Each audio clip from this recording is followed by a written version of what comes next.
Foi reprovado? Está atrasado ou abandonou os estudos? Conclua rapidinho. Mude agora para o Supletivo J. Oliveira. É o lugar onde você recupera o tempo perdido. É o pioneiro, é o melhor do mundo. Supletivo J. Oliveira, Aldeota, Centro e Messejana.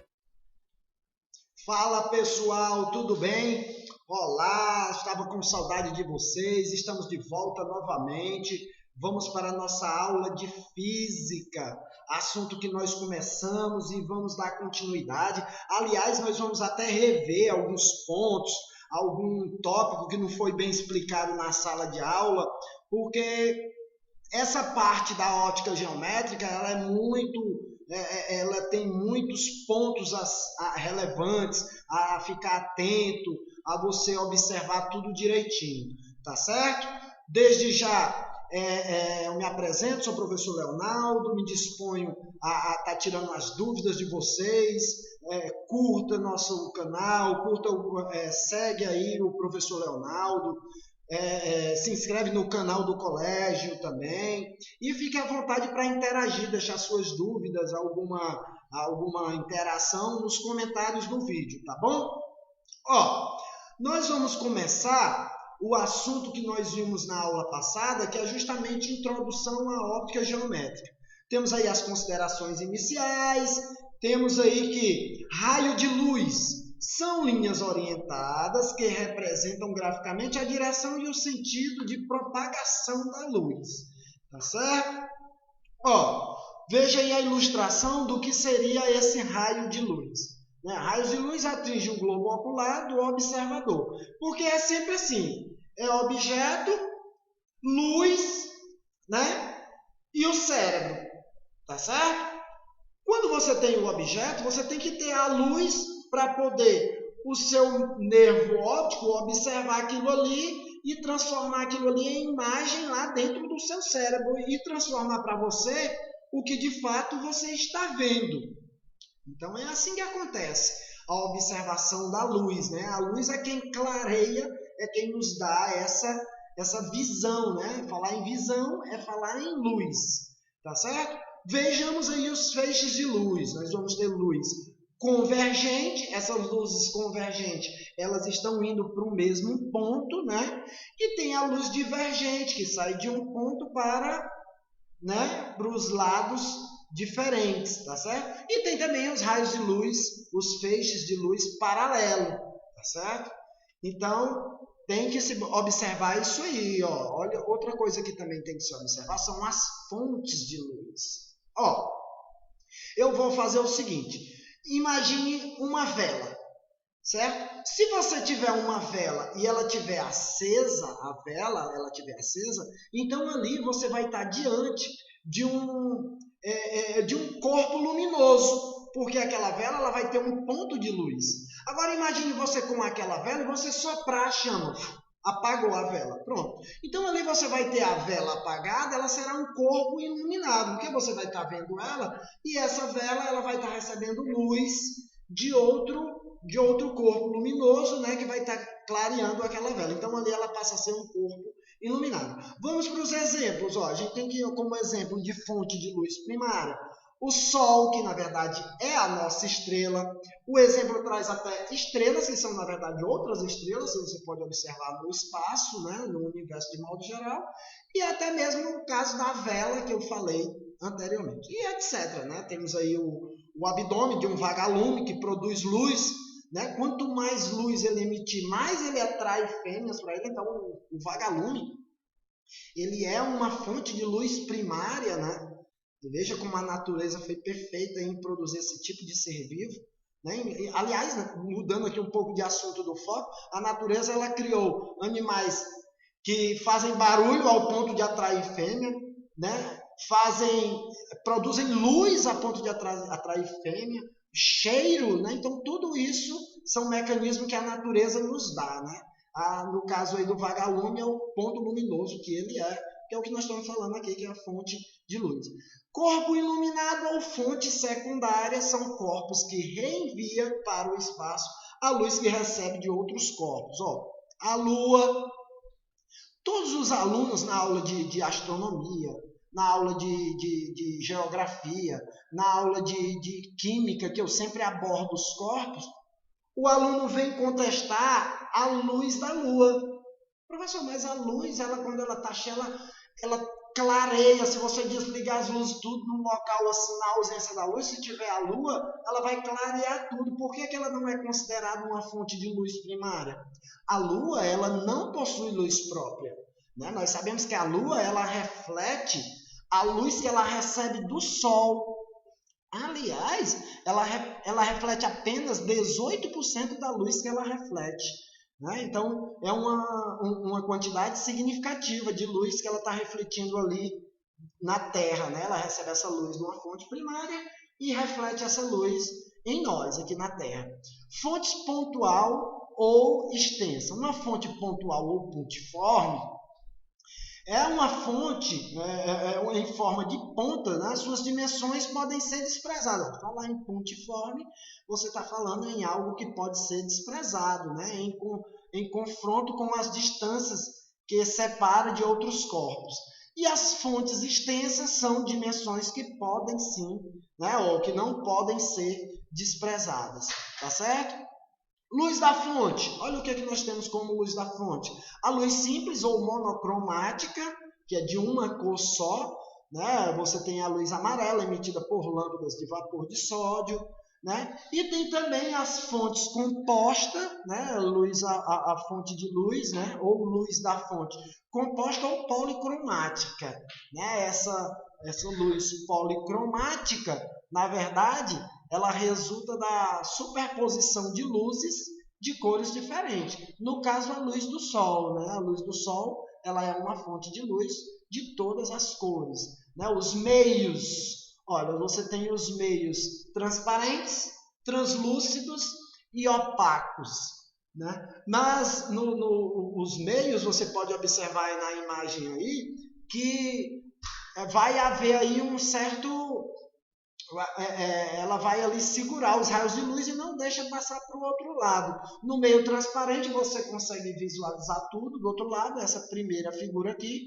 No meio translúcido ele já retém ali uma certa parte dessa luz, não passa total. Você vê que a gente não consegue visualizar o globo nitidamente, só dá para ver, mas não tão nítido. E nesse opaco aqui você não consegue ver nada que está sobre esse meio aí, tá bom? Então, fica aí essa observação. Nos fenômenos ópticos, você tem a reflexão regular. Nessa reflexão regular, ela, na verdade, ela mostra aí os raios de luz como eles são fiéis, né? Eles batem na superfície e são refletidos de modo fiel aí, né? A reflexão angular tem ângulos idênticos de reflexão, né? Na reflexão difusa, também, de acordo com a superfície refletora, ele vai causar aí uma reflexão difusa, né? Veja aí o meio proporciona essa mudança aí no ângulo, né, de reflexão. Né? A refração, essa refração também vai contar muito com o meio em que se tem essa refração, seja ele um meio como é que se pode dizer? Um meio irregular ou um meio regular, né, que vai causar essa refração regular ou a refração difusa, como mostram as figuras A e B, também aí para você ficar atento a esse tipo de fenômeno. A absorção da luz, né? Na absorção da luz os raios só chegam, não são refletidos. Né? O raio de luz está chegando e está sendo apenas absorvido pela superfície. Né? E tem aí também cor de um corpo por reflexão. Né? Você vê que quando você está olhando para a cor azul, ali são todas as cores, menos o azul. Então, o que o seu cérebro consegue captar, observar, é justamente a cor azul. Na cor branca, você tem que a luz, o corpo vai receber todas as cores da luz e reflete também todas as cores. Por isso, a cor branca. No corpo negro, né? A luz branca entra, o corpo recebe todas essas luzes e não reflete nenhuma. Né? Na verdade, o preto ele não é cor nenhuma, por isso, né, ele apenas absorve a luz, tá certo? As cores dos corpos são determinadas pela luz refletida, né, difusamente por eles. No corpo A ele refletiu apenas o azul, na cor branca reflete todas as cores e no corpo negro não reflete nenhuma cor. Princípio de propagação retilínea da luz. Observa aí essa figura, a projeção da sombra S lá, você tem ali o corpo C, né? Uma fonte F, que está aqui no canto, provavelmente ela esteja aqui na minha cabeça, esse pontinho F. Então, ele vai estar projetando ali a luz no corpo C, e esse corpo C projeta a sombra lá na superfície, né, lá na frente lá. Então, fica a projeção da sombra, o corpo C, uma fonte F e o antiparo A, que é quem está recebendo ali a evidência da luz, né, que se propaga em linha reta, tá certo? Aí teremos aí também uma luz que se propaga em linha reta, projetando a sombra aí, praticamente aí de um prédio, né?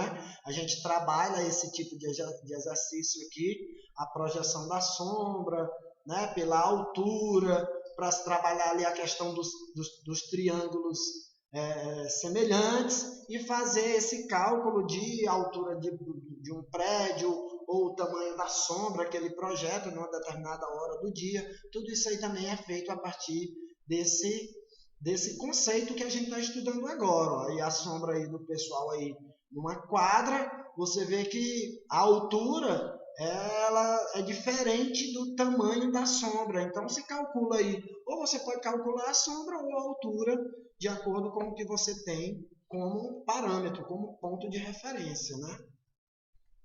Aí a entrada da luz em certos pontos aí, E aí você vê que no exemplo 1, um muro de 2 metros de altura produz uma sombra de 60 centímetros, né? No mesmo instante, né, um prédio produz uma sombra de 15 metros. Determine a altura do prédio, né? Então você vê aí que, por uma simples regra de 3, tem que ser feito esse cálculo para se saber aí essa altura do prédio, uma regra de 3, tá certo? Um observador nota que um edifício projeta uma sombra no solo de 30 metros de comprimento no instante em que o haste vertical, né, é apenas 50 centímetros de altura, projeta no solo uma sombra de 80 centímetros, né? Então, determine a altura do edifício. Pegando esses dados aí, dá para calcular a altura em que o prédio vai possuir, ou o tamanho da sombra que ele projeta numa determinada hora, ou pela sombra de uma determinada pessoa, você determina ali a altura dessa pessoa, né, tendo algo como parâmetro, claro. Sombra e penumbra. Sombra e penumbra, né? Você veja aí a sombra, você tem aí a luz, né? Essa luz ela bate na superfície C, projeta uma sombra e uma penumbra, né? Que são essas regiões aí destacadas na figura, como você pode observar. Câmara escura também a gente já fez exercício e vamos fazer mais exercício abordando aí essa questão da câmara escura, que é o que acontece com aquelas máquinas fotográficas antigas, né? A projeção da imagem é lá dentro do anteparo é que se faz a projeção da imagem. Você tem ali a altura do objeto, o tamanho do objeto, a distância do objeto até o orifício, a distância do orifício até a imagem e a imagem refletida, que aí, né, ela aparece de modo invertido, né? Você tem aqui o objeto, o tamanho do objeto, a distância do objeto até o orifício, e aqui você tem a distância da imagem, do orifício até a imagem, e a imagem que, na verdade, ela é projetada, que você pode ver, ela está de cabeça para baixo, e aqui o observador. O observador, ele vê daqui, né? Tá certo? Então, eclipse, como ocorre também esse fenômeno astronômico aí muito observado, que durante muito tempo, né? O homem fazia sacrifício quando acontecia esses fenômenos, achando que era um sinal dos deuses, quando na verdade é um fenômeno óptico, né? E a gente observa que da Terra em um espaço privilegiado, que eclipses acontecem constantemente. Agora, sim, dando para se observar é que é a dádiva, né? Se você está num local onde vai se projetar aquela sombra da Lua naquele determinado período, você vai ter ali como privilégio esse fenômeno para se observar, tá certo? Os princípios da reversibilidade dos raios da luz seguem esse exemplo aí que nós temos nas figuras, né, mostradas para vocês aí, ó. Você tem aí a figura A, que emite uma determinada quantidade de luz. Essa quantidade de luz vai refletir no espelho. Esse espelho, por sinal, reflete esse raio em outro espelho que também reflete a luz, né? E vê que a volta segue o mesmo caminho, né? Mostrando aí uma fiel, né? Como é que se pode dizer? Uma cumplicidade aí desse retorno, né? Ó, o princípio da independência dos raios luminosos não sofre interferência. Raio A passa e raio B também passam cruzam entre si, seguindo seus caminhos, como mostra a ilustração, né? E a lei da reflexão dos espelhos planos, né? Você pode ter um espelho aí que ele vai projetar a sua imagem de acordo com o formato do espelho, né? Tá certo? Então, vamos aí para um exercício. Você vê aí, ó, 2 raios de luz que se propagam em um meio homogêneo e transparente, interceptam um certo ponto. A partir desse ponto, pode-se afirmar que, veja bem, os raios luminosos cancelam-se? Não, os raios eles não se cancelam. B, mudam de direção de propagação? Não, né? Não. Continuam e propagam-se na mesma direção e no sentido que antes? Sim, aí o item verdadeiro seria aqui o item C, né? E aqui o item D propaga-se em trajetória curva, nada a ver. O item correto é o item C. Presta atenção, pessoal. O item correto é o item C, tá certo?